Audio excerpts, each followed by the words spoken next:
Hello everybody, welcome to Step Up Lives. This video is part of the complete series of ChatGPT making job search easy. Today we will learn how to set a correct prompt for a resume to stand out for a specific job description.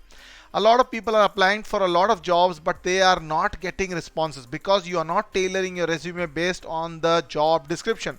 We will learn today that if I have to make a resume very specific to a full stack developer job, what is the prompt I should give ChatGPT?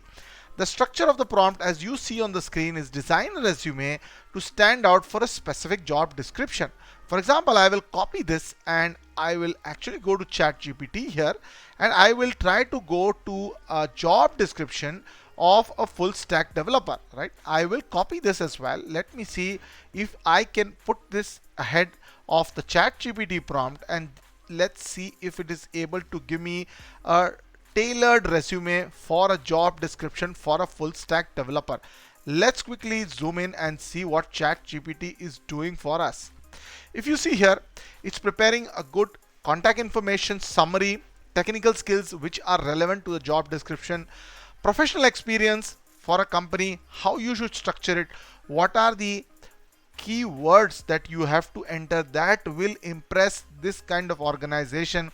If you see, all structure in terms of work experience, education, projects, all of it ChatGPT is one by one listing. You can see in the background it is doing a superb job at this point of time. When you look at all of it, if I just try to zoom out, you got a complete tailored resume for a job of a full stack developer. If you see here, I actually copy pasted a job description of a full stack developer.